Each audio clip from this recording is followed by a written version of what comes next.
You ever have that moment where you just stop and think, is this really my life? Not because something's wrong, but because nothing feels right either. You wake up, check your phone, go through the same motions.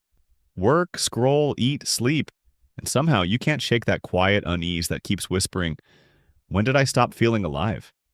It's not that you're lazy, it's not that you failed, it's that somewhere along the way you drifted away from yourself, from what used to light you up, from the version of you that used to want. The real problem isn't time slipping away, it's the lie we keep believing that life starts later. Later when we're ready. Later when we've earned it. But here's the truth. Life's been waiting the whole time. You're not wasting it, you're just not in it yet. And by the end of this, you'll know exactly how to come back. Chapter 1. The Subtle Drift. It's strange, isn't it? You never wake up one day and say, today I'm going to waste my life. No, it happens quietly, gradually. You make one small compromise.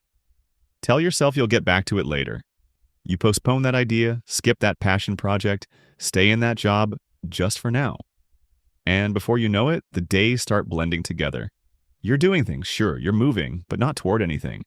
You start confusing motion for meaning, productivity for purpose. It's like riding a train you never meant to board. The view keeps changing, but you're not arriving anywhere that feels like you. That's how drifting works. It doesn't destroy, it dulls. It numbs your sense of direction until someday becomes your new home. But awareness changes everything.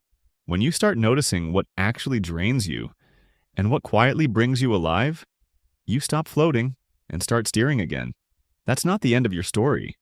That's the first time you start writing it. Chapter 2. The Comfort Trap. Here's the funny part. Most people don't stay stuck because they're afraid. They stay stuck because they're comfortable.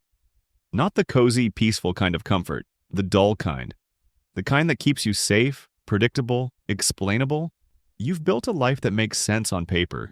Even your unhappiness feels familiar, and your brain secretly prefers that. Because deep down it would rather repeat a known pain than risk an unknown one. That's why your days start blending together. Routine becomes a kind of anesthesia. You tell yourself, I'll start when things calm down. But you and I both know they never really do. So here's a small rebellion. Do one uncomfortable thing on purpose. Speak when you'd usually stay quiet. Start something badly. Say no without guilt. Because comfort isn't peace, it's paralysis. And the moment you disturb it, even slightly, you remember something you'd forgotten. You're still alive. Chapter 3. The Myth of Meaning. Here's something strange. Humans can survive almost anything, except a life that feels meaningless. We don't crave perfection, we crave purpose. But somewhere along the way, the world convinced us that meaning is something you find. Like it's buried at the end of the perfect career path, or waiting for the better version of you who finally has it all figured out. I chase that version too. The someday life where everything would make sense.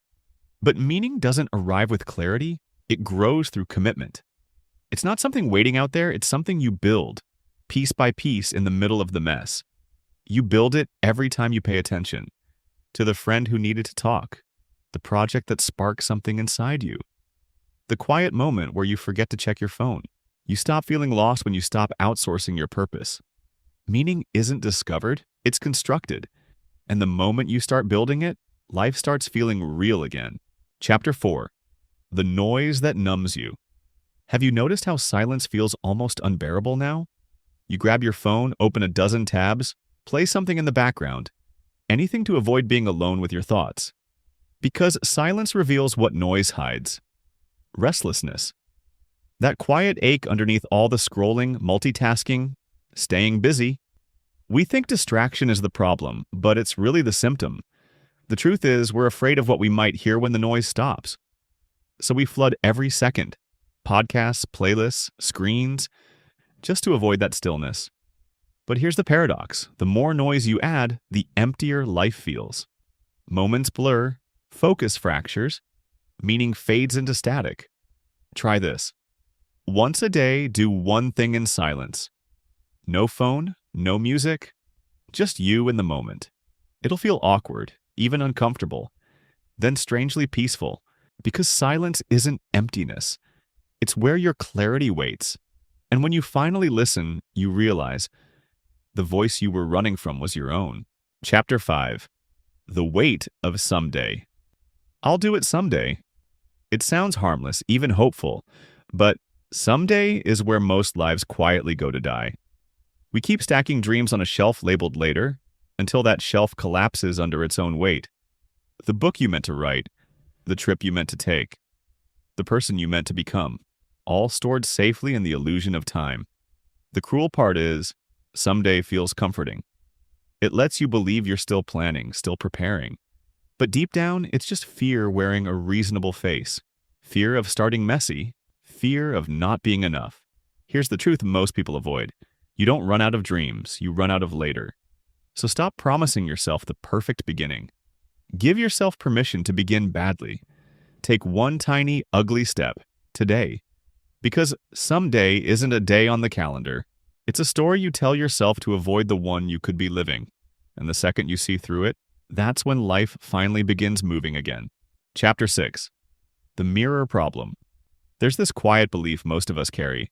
Once I fix myself, then I'll be ready for a better life. But that's backward.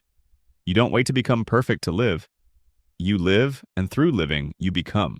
I used to think I had to figure myself out first. I'd analyze every flaw, every choice, trying to build the perfect version of me before I dared to start anything real. But self-awareness was never meant to be a prison. It's supposed to be a doorway. Stop asking, who am I supposed to be? Start asking, what can I give even as I am? Because life doesn't reward potential, it rewards participation. The more you do, the clearer you become. Confidence doesn't come from understanding yourself. It comes from meeting yourself in motion. So remember, mirrors only show reflection. Your actions? They're what reveal who you truly are. Chapter 7. Returning to life. This is where it all begins to reconnect. The drift, the comfort, the noise, all of it comes from the same quiet root. Disconnection. You've been orbiting your life, watching it from the outside, mistaking activity for aliveness. But coming back doesn't take a grand transformation. It starts with something much smaller. A single moment of presence. 3 simple steps. First, pause. Not to think, but to truly feel. Notice where you are without judgment. Second, choose. One thing that actually matters to you, even if it's small. Third, commit. Not when it's convenient, but precisely when it's not. That's where meaning hides. Because meaning isn't a sudden revelation, it's friction. It's the spark that appears when your intention meets reality. And when you live that way, slow, deliberate, awake, even the simplest days feel sacred again. That's when it clicks. You were never wasting your life. You were just finding your way back into it. You're not behind. You're not broken. You've just gone quiet in a world that never stops talking. So today, don't make a plan. Make a moment. Notice one real thing that reminds you you're here. The light on your desk. The sound of your breath. The small peace that comes from simply being present. That's how you start reclaiming your life. One honest moment at a time. If this spoke to you, subscribe and share it with someone who needs the same reminder. Maybe it'll bring them home too.